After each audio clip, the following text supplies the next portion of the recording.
Welcome back, everyone. I've got some important information we've uncovered. Blizzard has been trying to keep it from us, but I want you to know the truth. Told by Sky Eater. Why Terran is easier to play than any other army. And why the current balance changes don't support how Terran was intended to be played. Terran has become overpowered since the recent changes to Thors and the older changes to battlecruisers. The army as a whole is easier to play than any other army, due to severe balance differences between Terran and any other army. The current playstyle allows Terran players to win without playing towards the original strengths offered by the Terran race. Their army has become a basic jack-of-all-trades army that can adjust to either match the unit production of Zerg or create bigger, stronger units to go up against Protoss. Zerg versus Terran is where this becomes most relevant, but it can also relate when dealing with Terran versus Protoss. As it stands, Terran is the only army who can viably win games, defend against nearly anything, and cause a game-ending threat using nothing but basic Marines. The Terran army has simply become too powerful, because Terran players have become frustrated with the number of troops available to Zerg and the brute strength of the Protoss forces. Terrans generally believe themselves to have weaker troop selections all around, and feel as if they need more reliable troops that can match the strength of the Protoss or the numbers of Zerg. This mentality immediately causes the misconception that Terran forces are supposed to be, therefore, somewhat in between, being able to outproduce Protoss while offering stronger units than Zerg. To better look at the imbalances within Terran, it is better to look at what is going on within Protoss and Zerg. Two sides of a coin. Protoss and Zerg. Zerg, in what seems to be a case of balance. Zerg relies on having more numbers than the opponent. Zerg wins battles by positioning its units well and implementing tactics to mislead the opponent into engaging pointless fights, while positioning his forces to surround the opponent or attack in undefended positions. This pairs with the fact that Zerg units move and produce extremely fast and move even quicker on the creep. Unlike Terran, Zerg gives up many of the units that can fight alone or disrupt the enemy economy until things like Mutilus Ventral Sacs or Nidus Worms become available. Instead, the Zerg player concentrates on keeping a large army while maintaining a strong economy. If a Zerg player was fighting off the creep, keeping his army all in one place, or fighting within a single-file choke point, it would be considered bad play, and would mean the Zerg player is not using all the tools he has available at his disposal, and is not playing towards the strength of his given race.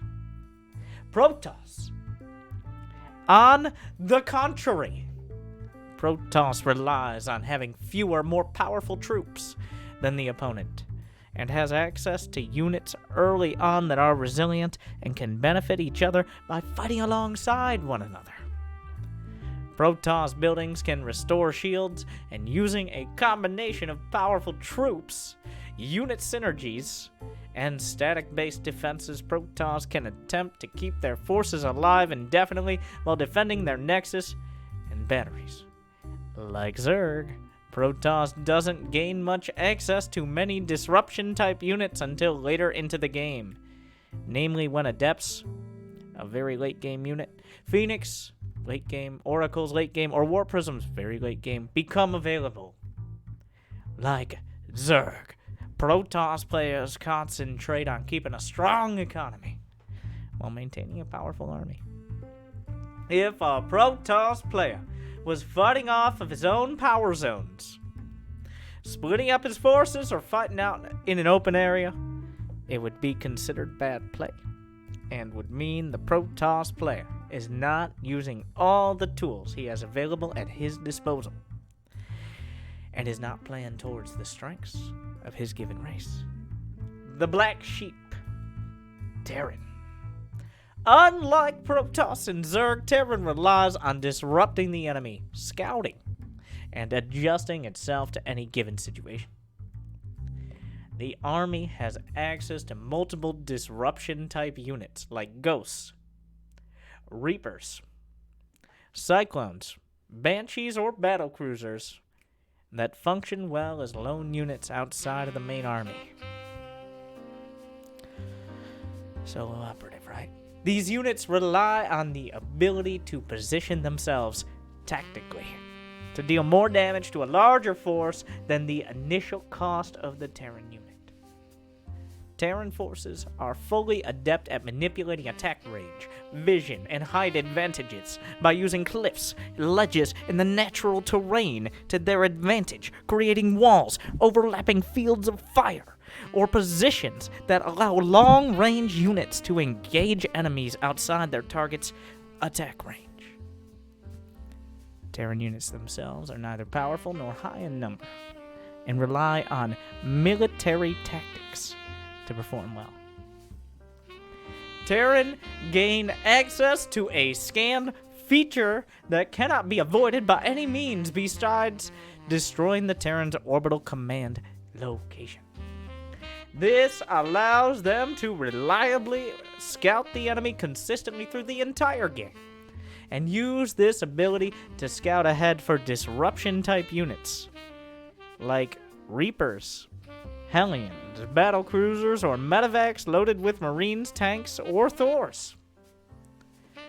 Terran players are able to build up anywhere on the map, allowing them to easily set up walls or defensive parameters.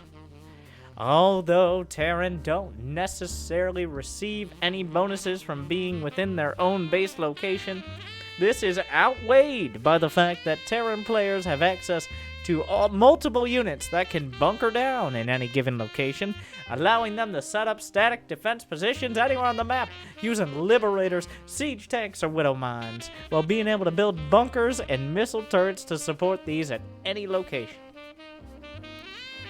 Terran buildings are also able to lift off, reposition, raise, and lower, allowing Terran even more versatility in where and when he can build on the map.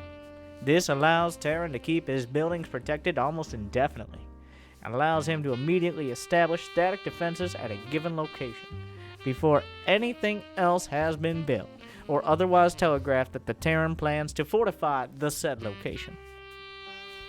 This allows a strategic Terran to set up fully defended expansions without ever exposing his main army, risking a command center or even sending an SCV along the road.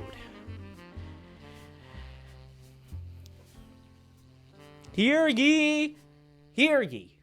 A Terran player keeping his main army outside of his own defensive positions would be considered bad play. A Terran player being attacked on the road in the middle of repositioning should be considered bad play. A Terran player failing to scout an oncoming army before engaging should be considered bad play. Attacking an enemy head-on before scouting or establishing defensive parameters should be considered bad play. For a Terran player to be sending SCVs along the road to construct risky expansions before Terran has established defensive structures should be bad play, and would mean the Terran player is not using all the tools at his disposal. For a Terran player to be able to train and upgrade his entire army before scouting the opponent's tech pass / army composition should be considered bad play, and shows the Terran player is not using all the tools he has at his disposal. A Terran player failing to scout, adjust, and counter the opponent's army composition based on what units he expects to be up against and still winning is bad play, and would mean that the Terran player does not need to use the tools he has available at his disposal. All of this can be translated into, if a Protoss player wasn't using batteries, it's considered bad play. A Zerg player not using queens, bad play. A Protoss player not using Chrono Boost is a really bad play. Zerg player not spreading creep is a pretty bad play. Not using larva injections, that's really bad play. We all need to use the tools we have available or fall behind.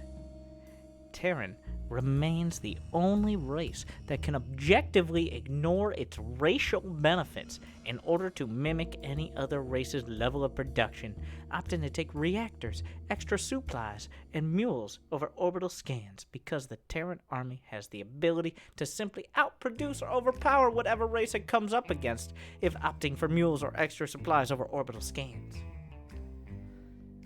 Terran are also the only race who are able to ease up on ground defenses by using a planetary fortresses, making them the only race able to defend expansions reliably for 150 against anything other than air, when you consider how much you'll be putting into pylons, batteries, and cannons versus queens, spores, and spines. The value of a planetary fortress, a few missile turrets, is absolutely insane. Stick with me. This part's important. Where I feel the current balance towards Terran is broken is in the thought that Terran should be able to keep up with the Terran and Protoss economy. This isn't fair considering Terran has the strongest available options for establishing well-defended expansions. It makes sense they would need to take a little longer before instantly setting up unbreachable defensive positions. The benefit of creating a command center within your own base, then lifting it off into position, is often overlooked. This tactic can alone deny the threat of Zerglings scouting for unbuilt bases. As Zerg, we can attack a nexus or a hatchery as it's being built, but this isn't the case with a command center within a Terran's main, then attempting to lift off and land. Terran's ability to also relocate is cleared out expansions by lifting off command centers to reuse them in another location. The massive late game economical advantages here are completely overlooked by the fact that Terran has an early game disadvantage when establishing its natural. The resources saved when making a planetary fortress or lifting off orbital commands need to be accounted for, coupled with the fact that Terran has been offered units and abilities from the start of the game to scout and slow his opponents down, and this is how Terran is supposed to be keeping up with the economy of the Protoss and Zerg. Terran have in every department more cost-effective methods for defending or attacking, and that can cost the opponent over 10 times the value of the unit in question. This is a factor that transitions all the way from planetary fortresses to Reapers, siege tanks, and all the way across the board to battlecruisers and ghosts. Coupled with the inherent ability to reliably scout and scan, the Terran player should always be at least one step ahead of his opponent, allowing him to make cost-efficient decisions that will benefit him at every point in the game based on the fact that he can see what his opponent is doing. The entire army is based on theoretically being able to bite off way more than it should have been able to chew. To give a race like that a giant mouth to go with it just doesn't make any sense, when Protoss and Zerg even can't hope up to keep up with the value-stealing units like Widow Mines, for example. These Terran units are, as the race implies, better used by the means of stealth, cunning, and observation, as well as understanding your opponent. It makes sense to me that this entire style of play would generally be harder, as it relies on constantly outwitting and being a step ahead of your opponent.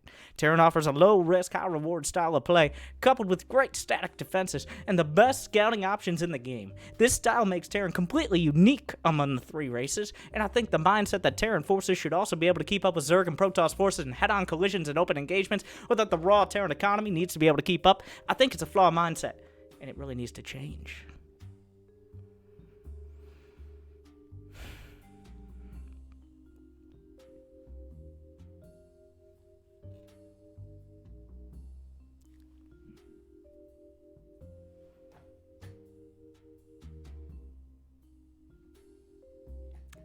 So, that about sums it up.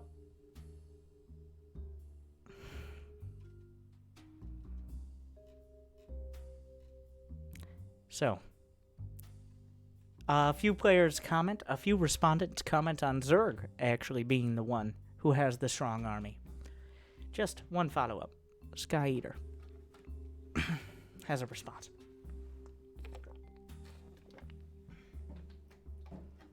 One more thing before we go. The concept of Zerg being OP absolutely baffles me, considering it is an army constantly on the aggression. This style of play is all around harder to pull off. It involves being aware of the forces you're about to go up against, strategically placing your forces to have them engage opponents correctly, managing to walk away from every situation without having lost your entire army, having these units in position while simultaneously defending your own base.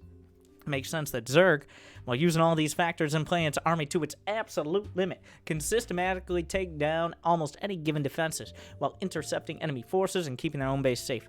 But to say it's easy is absolutely crazy. This style of play involves running multiple sides of the map, managing units, 1 billion units, while producing more, tacking up, upgrading, attacking, defending, while still managing to inject your hatcheries with larvae just to keep the production steady. Yes, it makes sense that if we can do all that, we can get through Terran static defenses and basic marines. What doesn't make sense is that while doing all of it flawlessly, a Terran player is able to literally hover his camera over his 1, 2, 3 base locations while he safely builds up and stores as many units as he can, while he mines out all his resources to the absolute brim and makes a slow transition into a 4th or 5th base. Then that same Terran player can turn around after being attacked unaware and lose virtually no troops and say, "Oh, that's all you had," and then waltz into the enemy base with an army twice the size of Russia and win the game. It makes a lot of sense to me that the guy sitting in his base setting up static defenses within the base might get messed right up by a guy scanning him, scouting him, and systematically planning how to take down his static defenses. Where the balance is really broken is that Terran is not forced to actually scout for impending attacks or attempt to initiate preemptive strikes.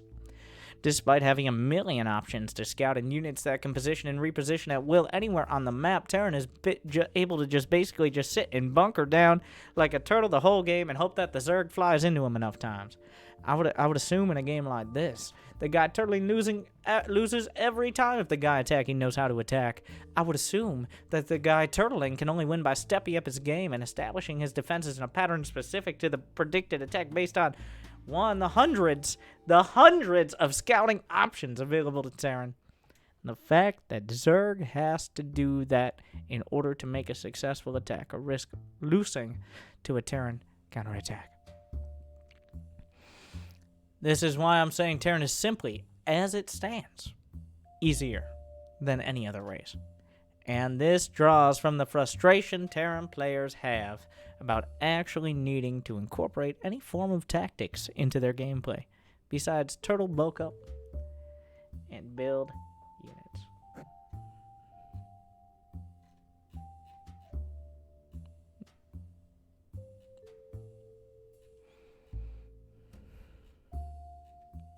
Oh my god, I can't.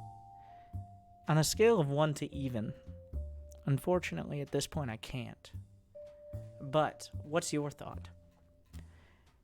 Is Terran as easy as Sky Eater says? Does he seem to be mildly biased? Before we go, and you like and you subscribe to the philosophical insight and epiphanies of Sky Eater, let us test one thing. The Battle.net forum test, which rarely is even able to happen because players don't make their profile public. But does he have more posts on the Battle.net forums? Or does he have more games?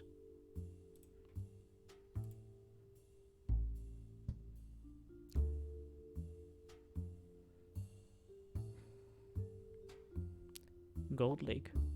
173 games, 78 wins. He plays Zerg and has gotten to Platinum. An authority on the strength of Terran. You gotta give him credit. He has strong feelings, and he took the time out of his day, and now ours, to explain those feelings. And at the end of the day, thank you for watching.